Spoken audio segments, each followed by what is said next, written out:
What's up, guys? We're here at AMC Town Square with Chasing Cinema, JamesShoe.com, and we're here for the premiere screening of Selma in Las Vegas. Yes, Selma came out in numerous places around the country on Christmas. However, we, as in Vegas, usually get everything a little bit late. So I really haven't started my 2015 movie watching yet. I've still been trying to catch up on so many films from 2014 that I missed, because I'm trying to literally watch everything. I just watched Snowpiercer today. I watched Whiplash the other day. Two amazing films, but today I'm going to be reviewing Selma. So probably the last week I'll be reviewing a 2014 film. Well, actually next week we're doing American Sniper. So we're going to keep that movie train going. Yeah, and then we'll be doing our top 10 next week. It'll be out after I see American Sniper, which will be probably the last contestant. Selma. Okay, so we have a film produced by Oprah Winfrey. And then we have it directed by a woman named Ava DuVernay, who not a lot of people are familiar with. She was in the documentary Life Itself, which was about Roger Ebert earlier this year. And Roger Ebert kind of met her when she was a young girl and really advocated her filmmaking career. And now she's taking on a project about Martin Luther King's march from Selma to Montgomery. You know, most films, biopics, tend to try to grab a whole entire historical person's lifespan, where Selma's concentrating on just a phase, similar to what Lincoln did, where Lincoln is just kind of concentrating on a certain phase and thing the historical figure did. So I'm really excited to see it. I've heard a lot of great things. What do you think about it?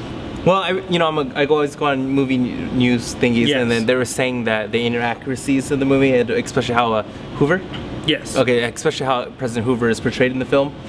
Saying that he was, again, in the film it seems like, even from the trailer, like, oh, he wasn't for it, but now the historians are coming out saying he was for it, why are you trying to do this and that, and then so other people are just saying that that's just what they do, so, I don't know, I'm excited to hear what you think of the film. Yes, so it's about 2 hours. 2 hours, MLK, yes. J, and we'll see. Yeah.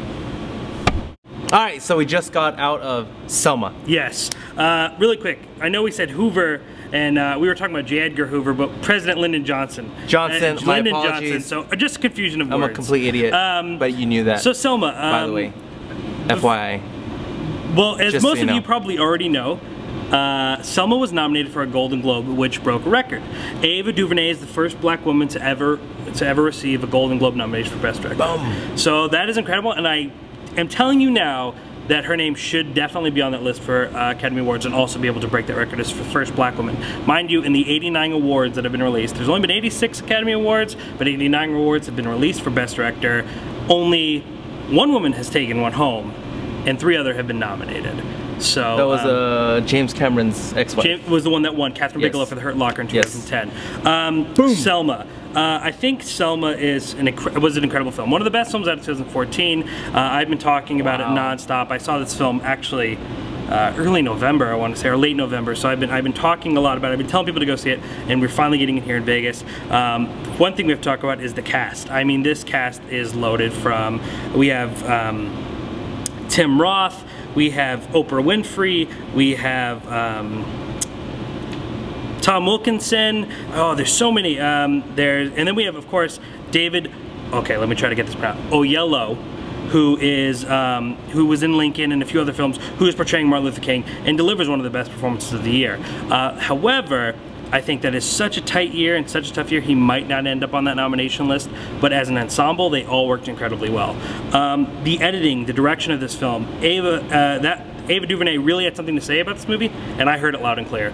And you know, as we talked a lot about, you know, politics and everything with the interview, and how people were making this huge fuss over this film that has essentially Seth Rogen and James Franco sniffing each other's butts. And it wasn't even that good, just saying. Yeah, but this is a film that people need to see. And the most important thing about this film, when I started being a critic, I looked for advice from anyone that I could meet, and a great mentor of mine told me, when you're watching a film, always be kind of monitoring when the film was made and what it was saying about that time frame and what it's saying about right now.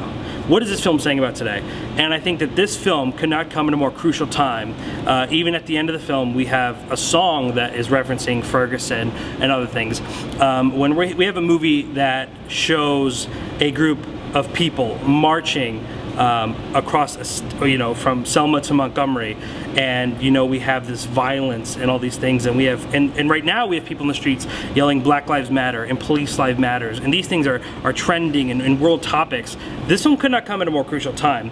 Like I said, the most important thing about films, that we've talked about this before, is what they're saying and what they're trying to show people when they're watching it. I think the greatest thing about Selma is not only that it is encouraging and emotional and well acted and well edited and well directed, but this is going to be one of those movies that break the barriers of the theater. It's going to break down those walls and really talk to people and tell them and kind of put things in perspective.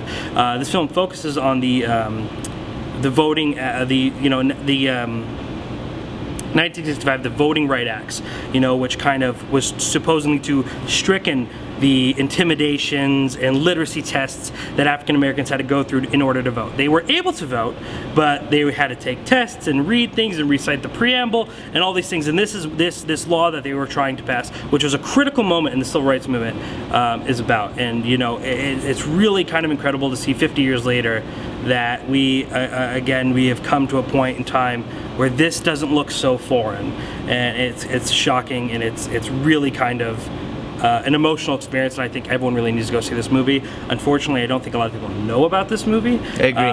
They didn't do a good marketing job. No, well, and the or at thing least is, a strong one. It is not a major blockbuster or anything of that kind of release. But I believe the awards will draw. Because all those people who who will watch anything, and then they'll see it on the awards, and they'll go out and watch it, and they'll seek it. And I hope that people, word of mouth wise, will find this film, because not only is it incredible that a woman, a female director, can bring such a strong film and is really making a statement here, and I hope that she gets a nomination for that. And it's just a well-told film. And David, Oyelowo, I have to say it like that because I'll mess it up otherwise, is an incredible performance, and I think that I would say that what he did for Martin Luther King Jr. is equivalent to what Daniel Day-Lewis did for Lincoln. I mean, literally embodied that character. Incredible performance. I'm giving this film 4 out of 4 stars, but it is a pretty interesting review. I don't get too political. I don't really necessarily take sides, but I'm telling you what the movie is trying to say, and I actually think it was one of my best reviews of the year. You think it's gonna be for best film of the year Oscar race? It's kind of, I'm really interested to see how this film kind of lands, because a lot of top 10 lists have been coming out already. The Nevada Film Critics Society, which I'm a member of, have already done voting, and Selma isn't as reoccurring as I'd like it to be. I hope that film gets nominated. I think it deserves it. I'm sure I'll be talking about this film again with you when we are talking about top 10s, but if it does get left out, I just think there are a lot more innovative type creative films that people aren't really so used to seeing. And though this movie is a real different take, a look on something like this, and again at such a crucial time, I think it might be something that people consider a little bit repetitive. It's something they've seen before, which I totally disagree with. All right, chasethecinema.com/Selma.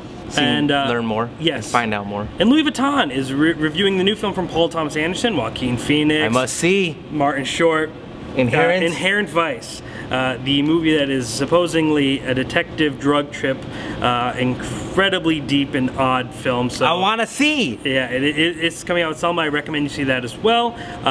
That one I won't be talking about probably when we're talking about top 10s, but Louis Vuitton might feel differently, so make sure to go read his review and definitely go see Selma. All right. Next week we have like a handful of films. American Sniper.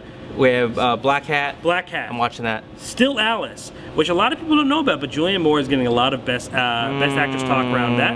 We have Paddington, the family film about the bear, a classic bear, and The Wedding Ringer. Kevin Hart. Yes, which by the way, is a huge audience, so it's gonna be a busy week at the movies. Black Hat it is for me. You should go see them all. By the way. Yes. Black Hat and American Sniper. I'm watching both, just not on the same day. Black Hat, huh? Black Hat. Got a lot of Asian stars too. You gotta support your kind, man. I'm just kidding. You see what I did right there? Did you see Snowpiercer? Yeah. Did you like it? Really? I just watched it before I came here. That's why it's on my mind. I only watched it because of Captain America. Only reason I watched it. And then when I watched it, I said, nah. Because of Captain America? No, I like him. That's why I watched it. Okay. I just didn't care for it. Well, listen to me and James talk more about the films that came out in 2014 next week, as me and James also do our top 10 favorite films of the year. You got a review on Snowpiercer? Well, I just watched it tonight, so are you writing one? we'll be doing a podcast review. And no, are you writing one?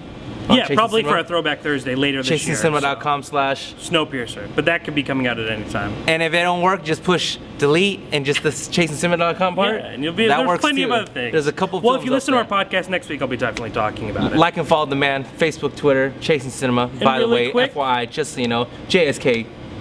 Larry Karaszewski is a writer who wrote, who with his partner Scott Alexander wrote Man on the Moon, People vs. Lady Plant, and most recently Big Eyes. He also teamed up and wrote Ed Wood. He will be joining us on the ChasingCinema.com podcast or some sort of interview way. I'm still communicating with him, but he has told me, he has reassured me that he will do some sort of interview with us, so make sure to tune in for that. I'll give you more details when we speak to him tomorrow. That's exciting, and if you don't know about it, iTunes, just put in Chasing You said Cinema. that. That's so exciting. No, I'm just saying, all you have to do is go to Chasing Cinema. It's 3 in the morning, dude. ChasingCinema.com or Chasing Cinema into iTunes, pick up that podcast, you do nothing, and it just loads it for you every single week. Yeah, subscribe. You can hear this handsome man talk. Oh, thank you, sir. I listen to this guy on my mobile car. Are you ready for another year? Ready. I'm here. Taken 3. Great movie. Watch it. Go watch his video review. At least a one-time watch. One time watch. Let's get a 4. All right, we'll be back. Appreciate you.